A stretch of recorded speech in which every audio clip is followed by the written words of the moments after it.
Oke, selamat sore. Salam sejahtera bagi kita semua.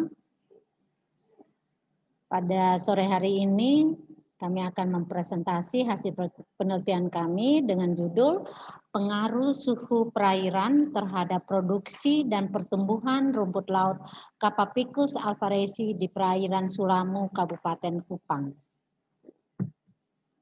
Adapun latar belakangnya yaitu bahwa rumput laut memiliki nilai ekonomis sehingga dapat berkontribusi besar untuk peningkatan taraf hidup masyarakat pesisir. Komoditas dengan basis teknologi budidaya yang sederhana dan mudah diadopsi, di mana permodalannya relatif rendah, namun memiliki karakteristik yang spesifik atau unik. Selain itu, pangsa pasarnya juga tidak terbatas.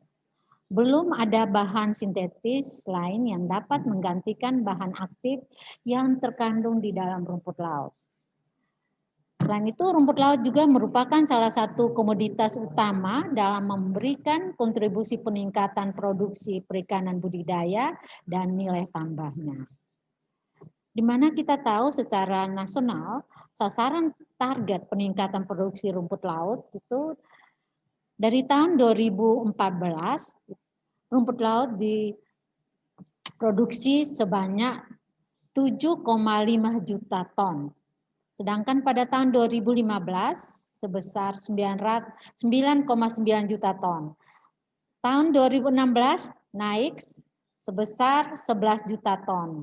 Tahun 2017 naik lagi sebesar 13,4 juta ton. Begitu juga pada tahun 2018 sebesar 16,23 juta ton. Sedangkan pada tahun 2019 sebesar 19,5 juta ton. Sehingga kenaikan rata-rata itu dari tahun 2014 sampai 2019 sebesar 38%.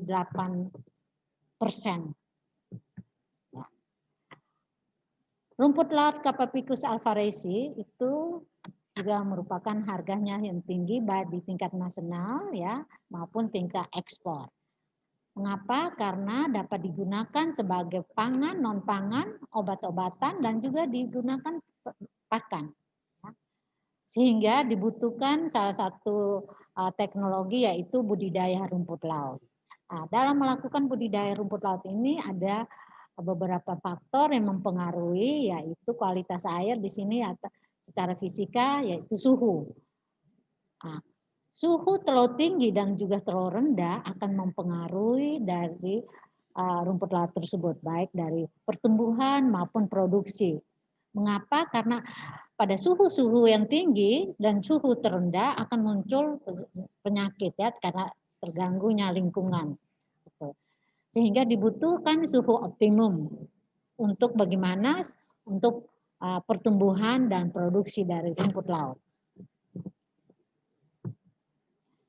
Berdasarkan kondisi tersebut itu menunjuk bahwa iklim menjadi salah satu faktor yang penting untuk diperhatikan dalam keberlanjutan usaha budidaya rumput laut. Salah satu faktor pembatas dalam budidaya rumput laut adalah suhu, sehingga kondisi lingkungan yaitu suhu perairan dalam penelitian ini diperhatikan. Metode penelitian di mana penelitian ini dilaksanakan di perairan Sulamu yaitu Kabupaten Kupang. Ya. Di mana data yang dikumpulkan dalam penelitian ini merupakan data primer dan data sekunder. Data primer berupa data budidaya rumput laut ya pada saat perubahan suhu dari bulan April sampai bulan Oktober. Jadi kita bisa lihat ini lokasi budidaya di perairan Sulamu. Teknologi yang digunakan yaitu berupa long line sepanjang 50 meter, di mana jarak antara satu long line dan satu long line yang lain itu adalah 50 cm, ya seperti gambar di sini, ya. Sedangkan jarak antara rumpun satu atau tanaman yang satu dengan tanaman lain, ya, dan satu long line itu 20 cm. Jadi long line itu kami menggunakan itu tali monofilamen dengan diameternya 12 mm ya. Tali risnya 0,5 6 mm. Dan pengikat untuk rumput laut itu 1 mm. Sedangkan jenis rumput yang kami gunakan adalah rumput laut Capapicus alvarezi.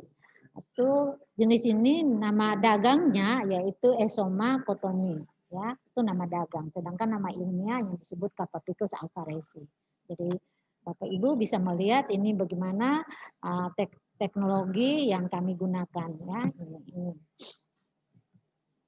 Data primer itu dilakukan pada musim kemarau, yaitu dari bulan April sampai bulan Oktober, ya, untuk melihat bagaimana pertumbuhan mutlak, laju pertumbuhan spesifik, ya, juga produksi, ya, di mana produksi itu kita jangan menghitung luas satu bentangan itu sama dengan rata-rata panjang bentangan dikali dengan rata-rata jarak antara bentangan. Itu menurut Amran dan kawan-kawan tahun 2013.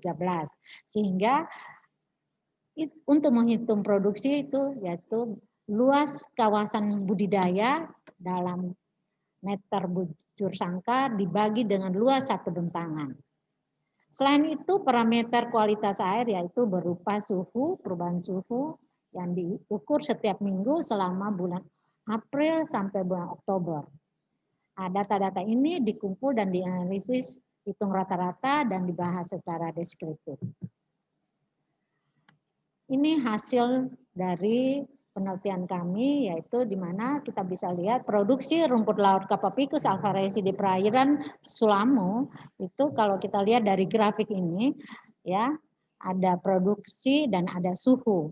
Dari suhu 29 derajat Celcius itu produksinya 81,07 kilogram, ya, per luas meter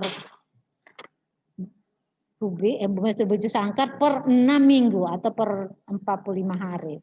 Sedangkan pada suhu, kita lihat lagi pada suhu 31 derajat Celcius itu produksinya sebesar 73,07 kilogram per luas, ya, per 6 minggu atau 45 hari. Begitu juga pada suhu 32 derajat itu sebesar 64 kilogram per meter bujur sangkar per 6 minggu. Sedangkan suhu makin tinggi, kita lihat ternyata pada suhu 34 itu sebesar 30,47 kilogram, ya, per luas per 6 minggu. Sedangkan pada suhu 35 derajat Celcius itu menurun menjadi hanya 18,57 kilogram per meter bujur sangkar per 6 minggu atau 45 hari. Itu produksi. Sedangkan kalau kita lihat bagaimana pertumbuhannya, di sini ada pertumbuhan, laju pertumbuhan spesifik dan pertumbuhan mutlak. Kalau kita lihat dari grafik ini, bahwa pertumbuhan mutlak itu pada suhu 29 derajat Celcius sebesar 307,150 gram, ya, itu selama 45 hari. Begitu juga pada suhu 31 derajat Celcius itu pertumbuhan mutlaknya 292,57, ya, gram per 45 hari, ya. Sedangkan laju pertumbuhan spesifiknya itu 5,19 gram persen per hari, ya. Jadi dari grafik ini kita bisa lihat suhu sangat mempengaruhi pertumbuhan, baik pertumbuhan mutlak maupun laju pertumbuhan. Jadi makin tinggi suhu, ya, pertumbuhannya makin rendah. Begitu juga tadi produksi, ya. Apa artinya itu, ya, kita bisa lihat.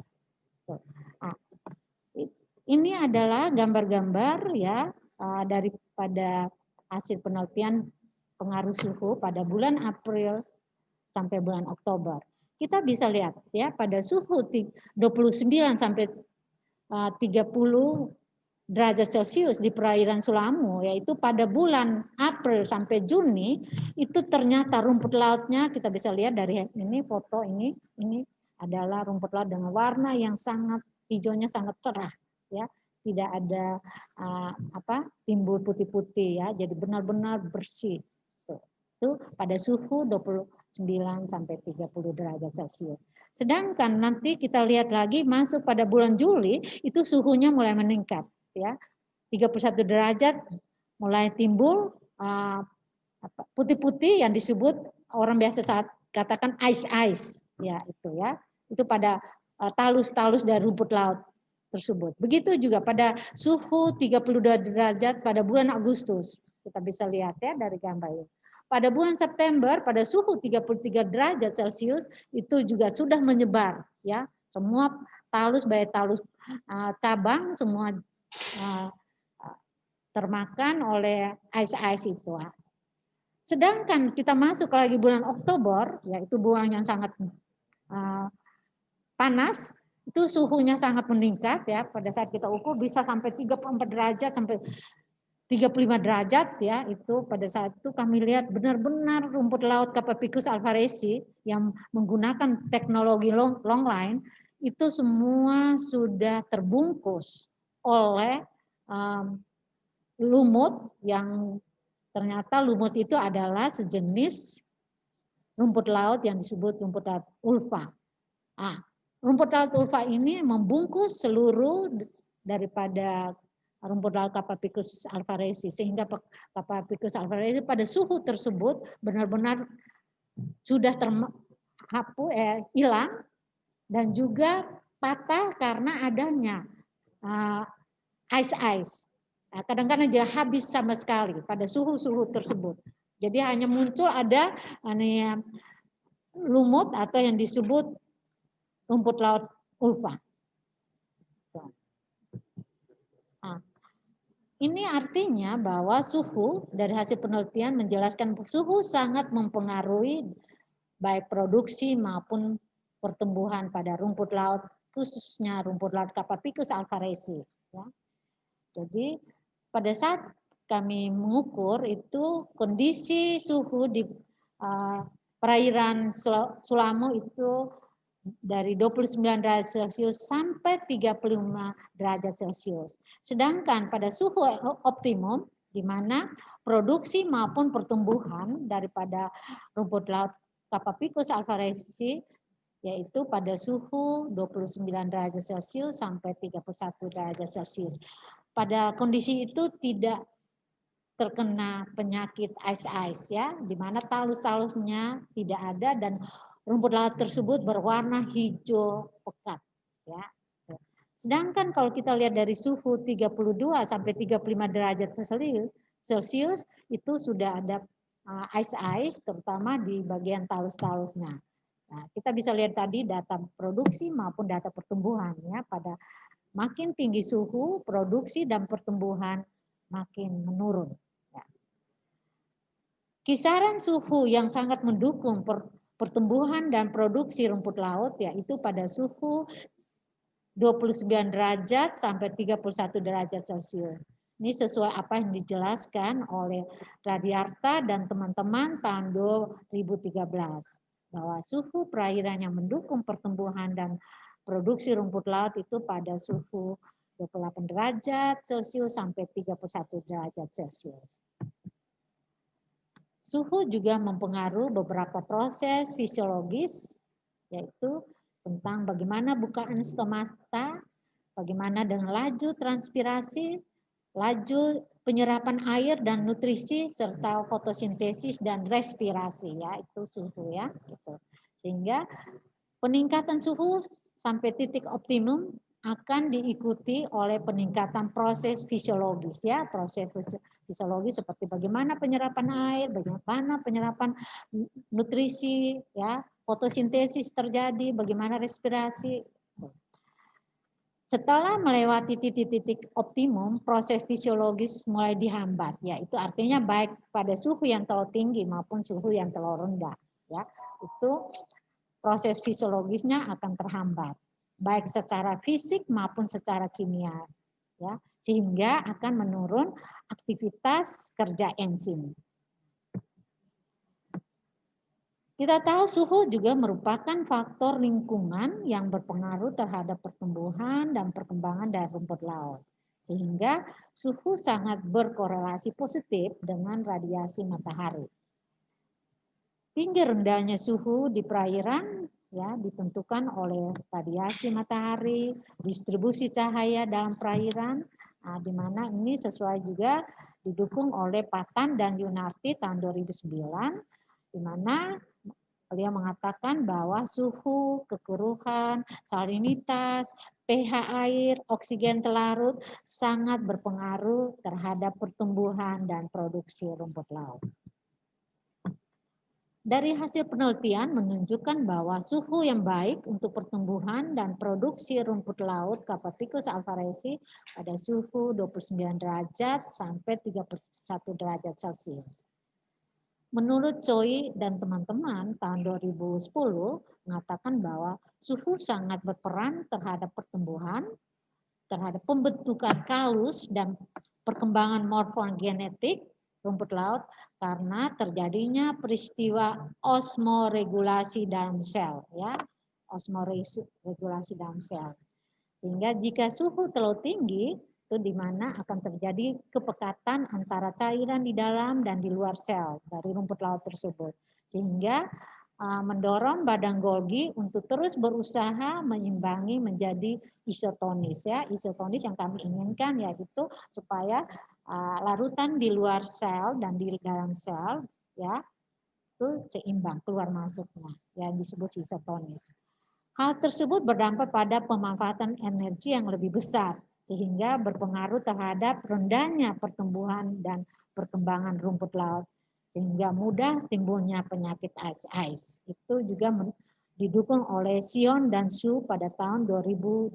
Ya benar, penyakit ini atau ice ini timbul karena pengaruh lingkungan, yaitu salah satu suhu. Ya, jadi tadi kita bisa lihat gambar-gambar ya dari hasil penelitian kami. Pada suhu perairan yang tinggi, di mana ukuran sel dari rumput laut itu akan mengecil atau mengkerut. Hal ini diindikasikan terjadinya peristiwa hipertonik sebagai akibat lebih pekatnya konsentrasi cairan di perairan daripada konsentrasi cairan di dalam sel rumput laut. Sehingga rumput laut itu selnya relatif lebih kecil dari ukuran sebelumnya ataupun juga nanti mati. Ya, terjadi plasmolisis. Menurut Choi dan teman-teman tahun 2010, lingkungan luar yang lebih pekat menyebabkan cairan mengalir keluar dan ukuran selnya mengecil sehingga mengalami plasmolisis yang ditandai dengan lepasnya membran sel, ya. Jadi rumput laut itu kadang-kadang mengkerut, ya, dan kecil. Itu karena begitu. Karena apa? Salah satu suhunya sangat tinggi, ya. Sehingga ini air keluar terus dari itu dan terjadi dia akan mati. Nah, itu salah satu. Dan juga timbullah penyakit, yaitu disebut penyakit ice. Karena apa? Selnya sudah mengkerut, mengalami plasmolisis. Menurut Sion dan Su tahun 2002 mengatakan bahwa pengaruh suhu pada tumbuhan sangat kompleks. Itu dapat menyebabkan stres ion, ya benar. Dapat menyebabkan stres osmotik dan stres sekunder. Stres ion itu akibat suhunya terlalu tinggi, akan terjadi keracunan natrium, ya, atau ion natrium. Ion natrium yang berlebihan pada permukaan talus dapat menghambat serapan kalium dari lingkungan. Sedangkan kita tahu bahwa ion kalium ini berperan untuk mempertahankan sel itu tetap isotonis atau fasit sel, ya, sehingga enzim dapat bekerja dengan baik, ya, gitu. Itu manfaat dari ion kalium, ya.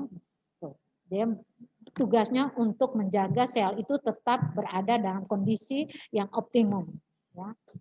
Nah, itu mengapa? Karena pengaruh lingkungan, yaitu di sini suhu. Oke, mungkin itu saja. Terima kasih. Saya kembali lagi kepada moderator.